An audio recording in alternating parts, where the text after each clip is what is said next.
Hello aspirants. तो चलिए start करते हैं हम 15 अप्रैल के न्यूज़ से। उम्मीद है आपने होमवर्क किया होगा। टेलीग्राम चैनल पर आप देख सकते हो। चलिए फिर 15 अप्रैल तीन न्यूज़ है। रोंगाली बिहू, एटमॉस्फेरिक रिवर्स और Gandhi Sagar wild life sanctuary. चलिए एक एक करके देखते हैं। तो रोंगाली बिहू कहाँ पर है? पहले बात तो ये सेलिब्रेट कहाँ किया जाता है? आसाम में। ठीक है, 14 से लेकर 20 अप्रैल तक किया जाता है। और ये आसामीज का न्यू ईयर रहता है, क्योंकि ये start of the harvest season रहता है। यहाँ पर आप देख सकते हो। अभी ये रंगोली बिहू, तीन व्यूज देते हैं इनके इसमें। इसमें से एक रंगोली है, मतलब जो है अप्रैल महीने में आता है, फिर कटी अक्टूबर में, और ये एक है माघ। ठीक है, तो ये आता है जनवरी में। अभी celebrates Assam is new year and spring sowing season. तो ये डिराइव होता है रॉन्ग। रॉन्ग मतलब क्या? जॉय। इनके असमीज में रॉन्ग मतलब जॉय होता है। फीचर्स बिहू डांस में ट्रेडिशनल इंस्ट्रूमेंट्स जैसे ढोल, पेपा, गोगोना, और स्ट्रॉन्ग एग्रीकल्चर और कल्चरल सिग्निफिकेंस है।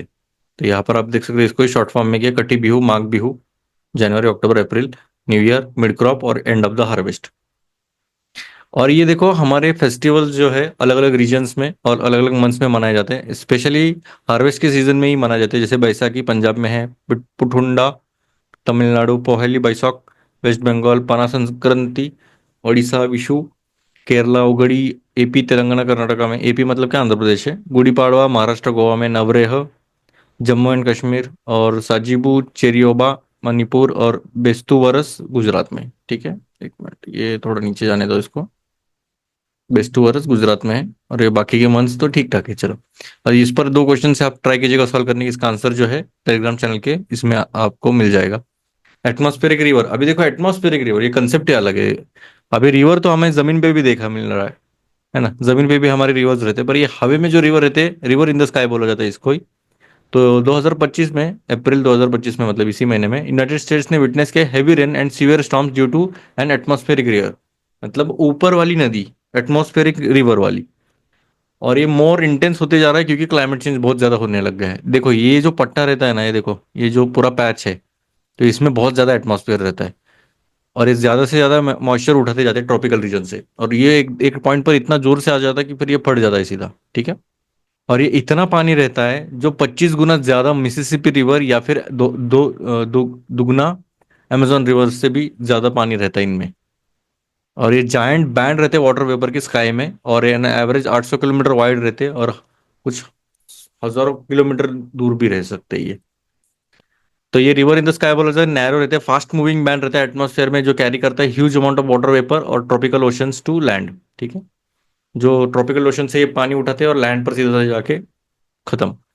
तो इनविजिबल रहता है पर बहुत पावरफुल रहता है। ये लीड क्या कर सकता है? फिर हैवी रेन हो सकता है, स्नो स्टॉर्म्स, और वेपर कंडेंस भी हो सकता है। जब कंडेंस होने के बाद सीधा पानी गिर सकता है इसमें। एग्जांपल अगर देखा जाए तो पाइनएप्पल एक्सप्रेस, ये एक एटमॉस्फेरिक रिवर है जो ब्रिंग करता है moisture Hawaii to the US west coast.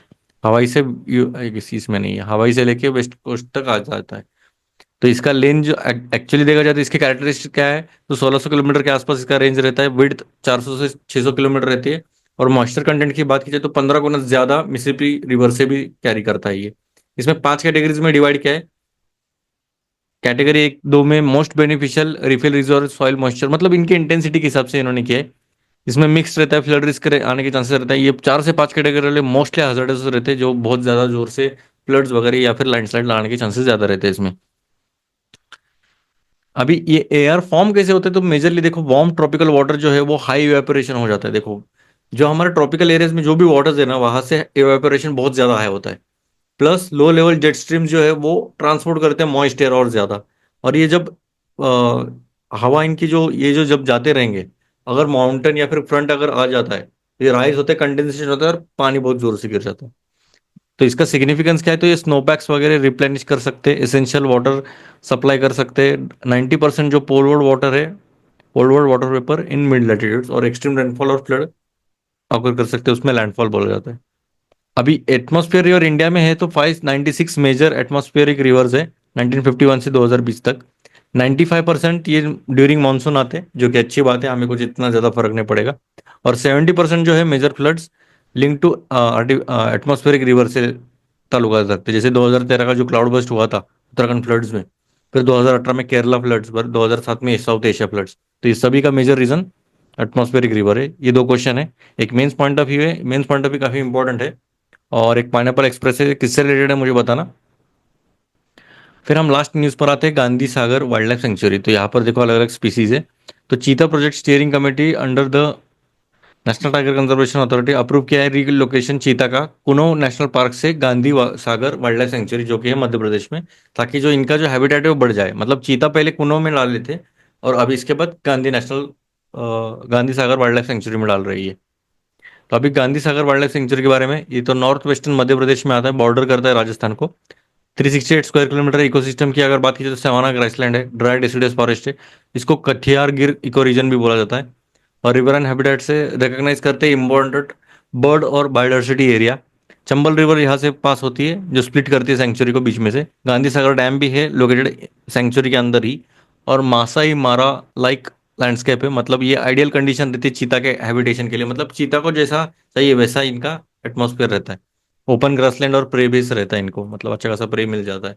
और चीता के कंजर्वेशन स्ट्रेटेजी कौन सी की है, तो हमने मेटा पॉपुलेशन मॉडल किया है। पार्ट है मेटा पॉपुलेशन मॉडल का, जो एनेबल करता है genetic diversity, multiple linked population है इसमें। गोल अगर देखा जाए तो वायबल पॉपुलेशन होना चाहिए, 60 से 70 चीता रहने चाहिए कुनो गांधी सागर लैंडस्केप में।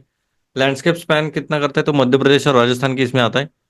और इंश्योर करता है इकोलॉजिकल बैलेंस हो।